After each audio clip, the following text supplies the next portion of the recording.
Chapter 5. The First Attention. The following day, we ate breakfast at dawn. Then Don Juan made me shift levels of awareness. "Today, let's go to an original setting," Don Juan said to Genaro. "By all means," Genaro said gravely. He glanced at me, and then added in a low voice, as if not wanting me to overhear him, "Does he have to? Perhaps it's too much." In a matter of seconds, my fear and suspicion escalated to unbearable heights. I was sweating and panting. Don Juan came to my side and, with an expression of almost uncontrollable amusement, assured me that Genaro was just entertaining himself at my expense, and that we were going to a place where the original seers had lived thousands of years ago. As Don Juan was speaking to me, I happened to glance at Genaro. He slowly shook his head from side to side. It was an almost imperceptible gesture, as if he were letting me know that Don Juan was not telling the truth. I went into a state of nervous frenzy, near hysteria, and stopped only when Genaro burst into laughter. I marveled how easily my emotional states could escalate to nearly unmanageable heights, or drop to nothing. Don Juan, Genaro, and I left Genaro's house in the early morning and traveled a short distance into the surrounding eroded hills. Presently we stopped and sat down on top of an enormous flat rock on a gradual slope in a cornfield that seemed to have been recently harvested. "This is the original setting," Don Juan said to me. "We'll come back here a couple more times during the course of my explanation." "Very weird things happen here at night," Genaro said. "The Nagual Julian actually caught an ally here. Or, rather, the ally." Don Juan made a noticeable gesture with his eyebrows, and Genaro stopped in mid-sentence. He smiled at me. "It's too early in the day for scary stories," Genaro said. "Let's wait until dark." He stood up and began creeping all around the rock, tiptoeing with his spine arched backward. "What was he saying about your benefactors catching an ally here?" I asked Don Juan. He did not answer right away. He was ecstatic, watching Genaro's antics. "He was referring to some sophisticated use of awareness," he finally replied, still staring at Genaro. Genaro completed a circle around the rock and came back and sat down by me. He was panting heavily, almost wheezing, out of breath. Don Juan seemed fascinated by what Genaro had done. Again, I had the feeling that they were amusing themselves at my expense, that both of them were up to something I knew nothing about. Suddenly, Don Juan began his explanation. His voice soothed me.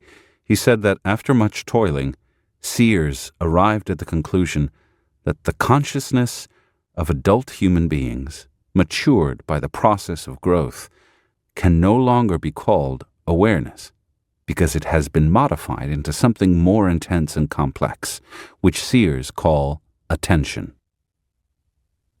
"How do seers know that man's awareness is being cultivated and that it grows?" I asked. He said that at a given time in the growth of human beings, a band of the emanations inside their cocoons becomes very bright. As human beings accumulate experience, it begins to glow. In some instances, the glow of this band of emanations increases so dramatically that it fuses with the emanations from the outside. Seers, witnessing an enhancement of this kind, had to surmise that awareness is the raw material and attention the end product of maturation. "How do seers describe attention?" I asked. "They say that attention is the harnessing and enhancing of awareness through the process of being alive," he replied. He said that the danger of definitions is that they simplify matters to make them understandable. In this case, in defining attention, one runs the risk of transforming a magical, miraculous accomplishment into something commonplace. Attention is man's greatest single accomplishment. It develops from raw animal awareness until it covers the entire gamut of human alternatives. Seers perfect it even further until it covers the whole scope of human possibilities. I wanted to know if there was a special significance to alternatives and possibilities in the seer's view. Don Juan replied that human alternatives are everything we are capable of choosing as persons. They have to do with the level of our day-to-day range, the known, and, owing to that fact, they are quite limited in number and scope. Human possibilities belong to the unknown. They are not what we are capable of choosing, but what we are capable of attaining. He said that an example of human alternatives is our choice to believe that the human body is an object among objects.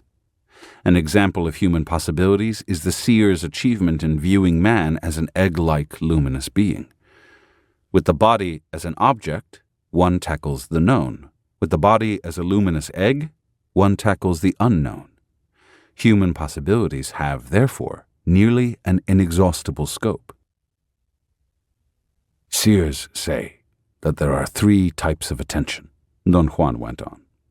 When they say that, they mean it just for human beings, not for all the sentient beings in existence. But the 3 are not just types of attention. They are rather 3 levels of attainment. They are the first, second, and third attention, each of them an independent domain, complete in itself. He explained that the first attention in man is animal awareness, which has been developed through the process of experience into a complex, intricate, and extremely fragile faculty that takes care of the day-to-day world in all its innumerable aspects. In other words, everything that one can think about is part of the first attention. The first attention is everything we are as average men, he continued. By virtue of such an absolute rule over our lives, the first attention is the most valuable asset that the average man has.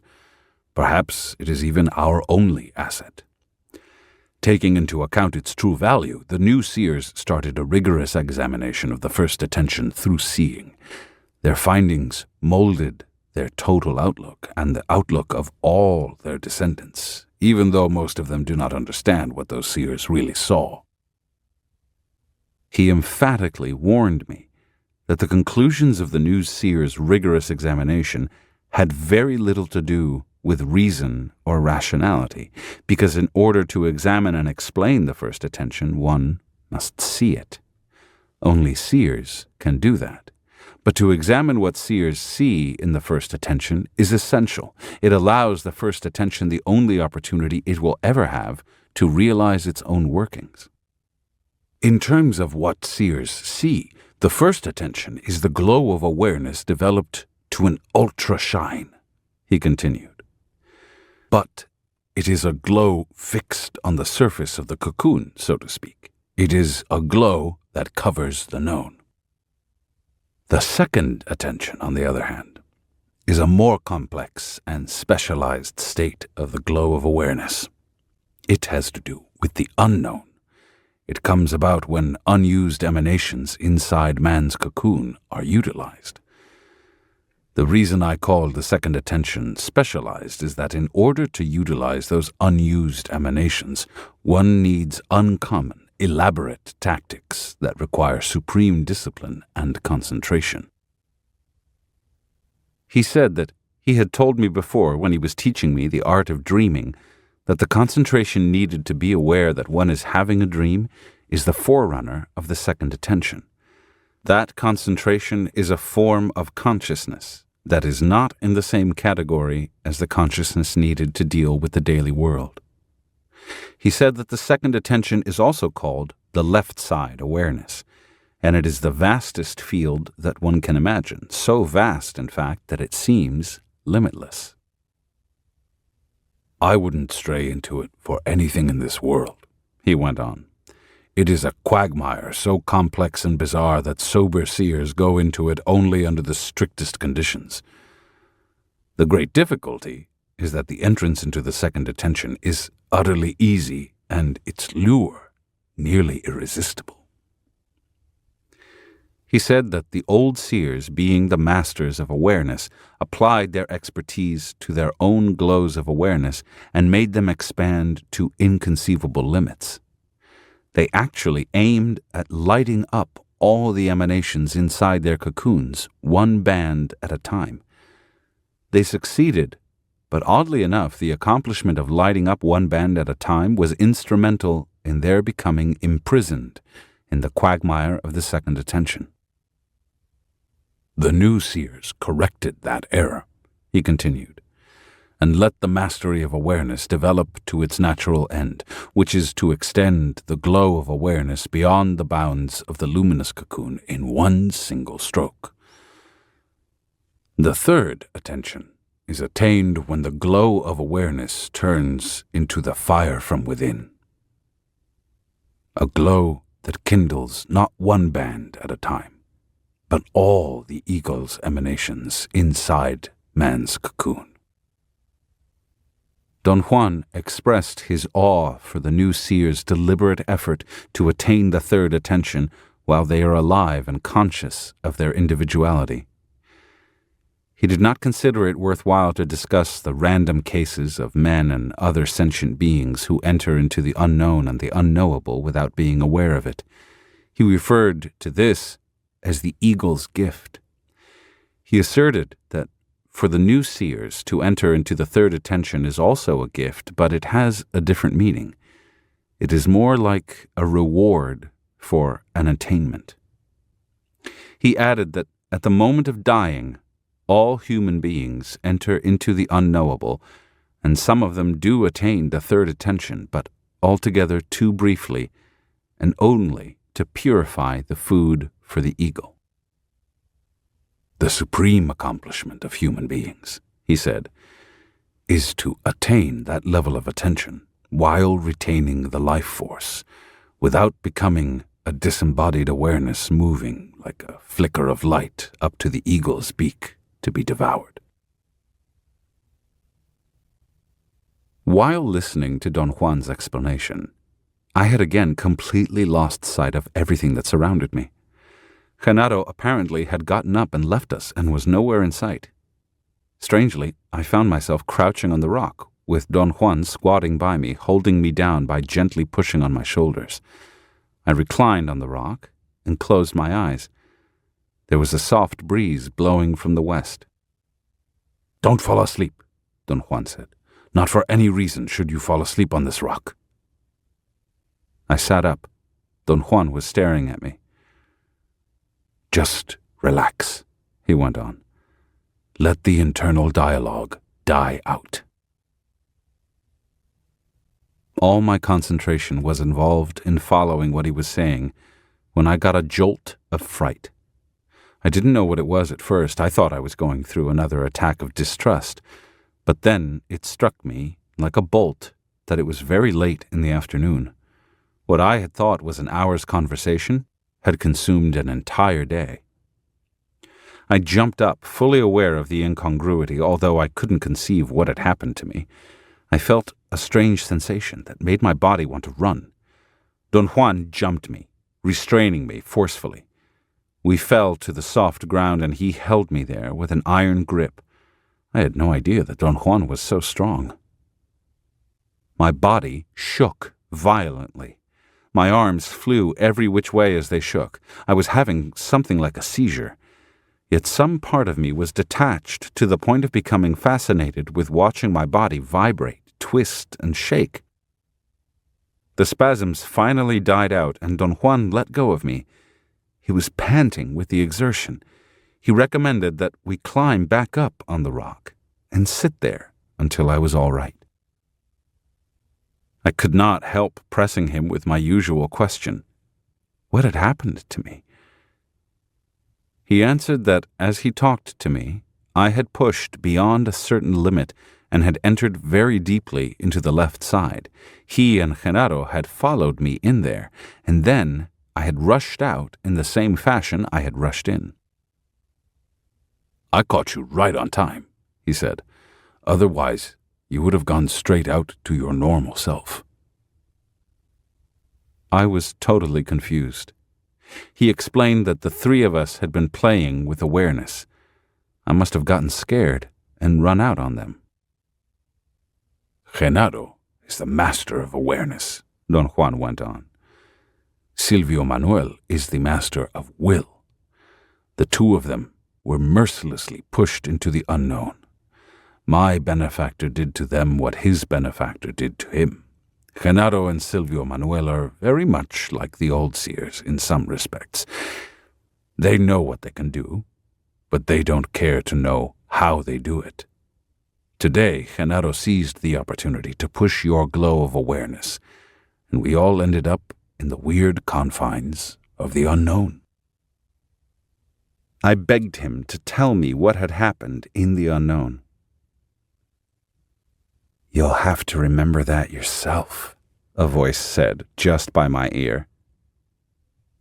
I was so convinced that it was the voice of seeing that it did not frighten me at all. I didn't even obey the impulse to turn around. "I am the voice of seeing, and I tell you that you are a peckerhead," the voice said again, and chuckled. I turned around. Genaro was sitting behind me. I was so surprised that I laughed, perhaps a bit more hysterically than they did. "It's getting dark now," Genaro said to me. "As I promised you earlier today, we are going to have a ball here." Don Juan intervened and said that we should stop for the day because I was the kind of nincompoop who could die of fright. "Nah, he's all right," Genaro said, patting me on the shoulder. "You'd better ask him," Don Juan said to Genaro. "He himself will tell you that he's that kind of nincompoop." "Are you really that kind of nincompoop?" Genaro asked me with a frown. I didn't answer him, and that made them roll around laughing. Genaro rolled all the way to the ground. "He's caught," Genaro said to Don Juan, referring to me after Don Juan had swiftly jumped down and helped him to stand up. "He'll never say he's a nincompoop. He's too self-important for that. But he's shivering in his pants with fear of what might happen because he didn't confess he's a nincompoop." Watching them laugh, I was convinced that only Indians could laugh with such joyfulness. But I also became convinced that there was a mile-wide streak of maliciousness in them. They were poking fun at a non-Indian. Don Juan immediately caught my feelings. "Don't let your self-importance run rampant," he said. "You're not special by any standards. None of us are, Indians and non-Indians. The Nagual Julian and his benefactor added years of enjoyment to their lives, laughing at us." Genaro nimbly climbed back onto the rock and came to my side. "If I were you, I'd feel so frigging embarrassed, I'd cry," he said to me. "Cry. Cry. Have a good cry, and you'll feel better." To my utter amazement, I began to weep softly. Then I got so angry that I roared with fury. Only then I felt better. Don Juan patted my back gently. He said that usually anger is very sobering, or sometimes fear is, or humor. My violent nature made me respond only to anger. He added that a sudden shift in the glow of awareness makes us weak. They had been trying to reinforce me, to bolster me. Apparently, Genaro had succeeded by making me rage. It was twilight by then. Suddenly, Genaro pointed to a flicker in midair at eye level. In the twilight, it appeared to be a large moth flying around the place where we sat. "Be very gentle with your exaggerated nature," Don Juan said to me. "Don't be eager. Just let Genaro guide you. Don't take your eyes from that spot." The flickering point was definitely a moth. I could clearly distinguish all its features. I followed its convoluted, tired flight until I could see every speck of dust on its wings. Something got me out of my total absorption. I sensed a flurry of soundless noise, if that could be possible, just behind me. I turned around and caught sight of an entire row of people on the other edge of the rock, an edge that was a bit higher than the one on which we were sitting. I supposed that the people who lived nearby must have gotten suspicious of us hanging around all day and had climbed onto the rock, intending to harm us. I knew about their intentions instantly. Don Juan and Genaro slid down from the rock and told me to hurry down. We left immediately, without turning back to see if the men were following us. Don Juan and Genaro refused to talk while we walked back to Genaro's house. Don Juan even made me hush with a fierce grunt, putting his finger to his lips. Genaro did not come into the house, but kept on walking as Don Juan dragged me inside. "Who were those people, Don Juan?" I asked him, when the two of us were safely inside the house and he had lit the lantern. "They were not people," he replied. "Come on, Don Juan, don't mystify me," I said. "They were men. I saw them with my own eyes." "Of course, you saw them with your own eyes," he retorted, "but that doesn't say anything. Your eyes misled you. Those were not people, and they were following you. Genaro had to draw them away from you."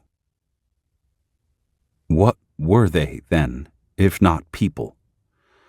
"Oh, there is the mystery," he said. "It's a mystery of awareness, and it can't be solved rationally by talking about it. The mystery can only be witnessed." "Let me witness it, then," I said.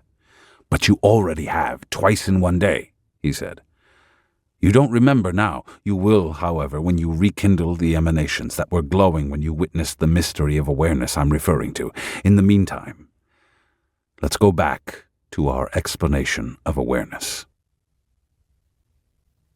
He reiterated that awareness begins with the permanent pressure that the emanations at large exert on the ones trapped inside the cocoon.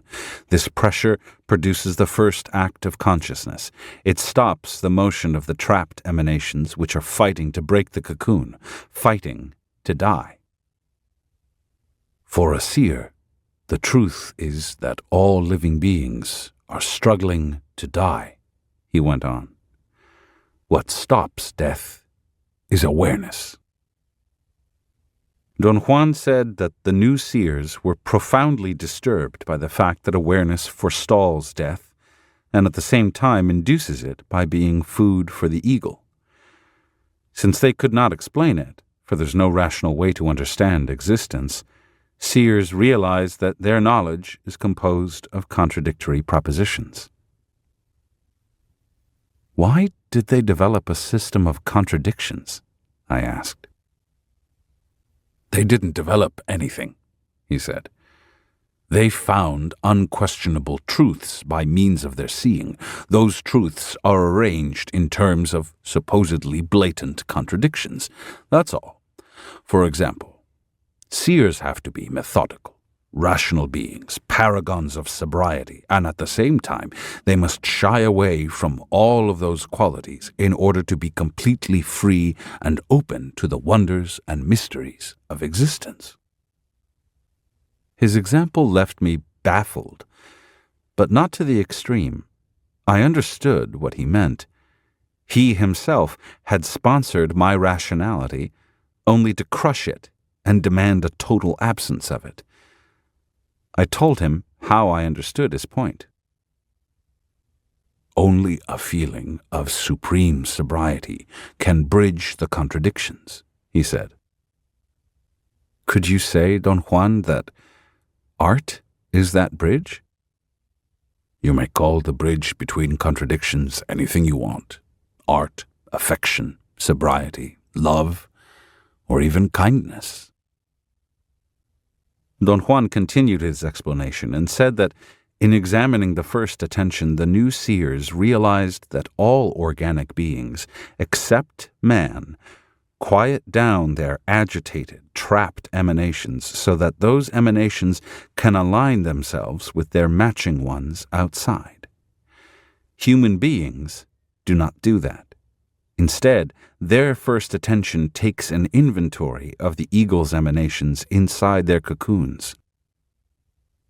"What is an inventory, Don Juan?" I asked. "Human beings take notice of the emanations they have inside their cocoons," he replied. "No other creatures do that. The moment the pressure from the emanations at large fixates the emanations inside, the first attention begins to watch itself. It notes everything about itself, or at least it tries to, in whatever aberrant ways it can. This is the process seers call taking an inventory. I don't mean to say that human beings choose to take an inventory or that they can refuse to take it. To take an inventory is the eagle's command. What is subject to volition, however, is the manner in which the command is obeyed." He said that although he disliked calling the emanations commands, that is what they are. Commands that no one can disobey. Yet the way out of obeying the commands is in obeying them. "In the case of the inventory of the first attention," he went on, "seers take it, for they can't disobey. But once they have taken it, they throw it away. The eagle doesn't command us to worship our inventory. It commands us to take it. That's all." "How do seers see that man takes an inventory?" I asked. "The emanations inside the cocoon of man are not quieted down for purposes of matching them with those outside," he replied. "This is evident after seeing what other creatures do. On quieting down, some of them actually merge themselves with the emanations at large and move with them. Seers can see, for instance, the light of the scarab's emanations expanding to great size. But human beings quiet down their emanations and then reflect on them. The emanations focus on themselves." He said that human beings carry the command of taking an inventory to its logical extreme and disregard everything else. Once they are deeply involved in the inventory, two things may happen. They may ignore the impulses of the emanations at large, or they may use them in a very specialized way. The end result of ignoring those impulses after taking an inventory is a unique state known as reason. The result of using every impulse in a specialized way is known as self-absorption. Human reason appears to a seer as an unusually homogeneous, dull glow that rarely, if ever, responds to the constant pressure from the emanations at large, a glow that makes the egg-like shell become tougher but more brittle. Don Juan remarked that reason in the human species should be bountiful, but that in actuality it is very rare. The majority of human beings turn to self-absorption. He asserted that the awareness of all living beings has a degree of self-reflection in order for them to interact, but none except man's first attention has such a degree of self-absorption. Contrary to men of reason, who ignore the impulse of the emanations at large, the self-absorbed individuals use every impulse and turn them all into a force to stir the trapped emanations inside their cocoons. Observing all this, seers arrived at a practical conclusion. They saw that men of reason are bound to live longer because by disregarding the impulse of the emanations at large, they quiet down the natural agitation inside their cocoons. The self-absorbed individuals, on the other hand, by using the impulse of the emanations at large to create more agitation, shorten their lives. What do seers see when they gaze at self-absorbed human beings? I asked. They see them as intermittent bursts of white light, followed by long pauses of dullness, he said. Don Juan stopped talking. I had no more questions to ask, or perhaps I was too tired to ask about anything. There was a loud bang that made me jump. The front door flew open and Genaro came in, out of breath. He slumped on the mat. He was actually covered with perspiration. "I was explaining about the first attention," Don Juan said to him. "The first attention works only with the known," Genaro said. "It isn't worth 2 plugged nickels with the unknown." "That is not quite right," Don Juan retorted. "The first attention works very well with the unknown. It blocks it. It denies it so fiercely that in the end the unknown doesn't exist for the first attention. Taking an inventory makes us invulnerable. That is why the inventory came into existence in the first place." "What are you talking about?" I asked Don Juan. He didn't reply. He looked at Genaro as if waiting for an answer. "But if I open the door," Genaro said, "would the first attention be capable of dealing with what will come in?" "Yours and mine wouldn't, but his will," Don Juan said, pointing at me. "Let's try it." "Even though he's in heightened awareness?" Genaro asked Don Juan. "That won't make any difference," Don Juan answered. Genaro got up and went to the front door and threw it open. He instantly jumped back. A gust of cold wind came in. Don Juan came to my side, and so did Genaro. Both of them looked at me in amazement. I wanted to close the front door. The cold was making me uncomfortable. But as I moved toward the door, Don Juan and Genaro jumped in front of me and shielded me. "Do you notice anything in the room?" Genaro asked me. "No, I don't," I said, and I really meant it. Except for the cold wind pouring in through the open door, there was nothing to notice in there. "Weird creatures came in when I opened the door," he said. "Don't you notice anything?" There was something in his voice that told me he wasn't joking this time. The 3 of us, with both of them flanking me, walked out of the house. Don Juan picked up the kerosene lantern, and Genaro locked the front door. We got inside the car, through the passenger's side.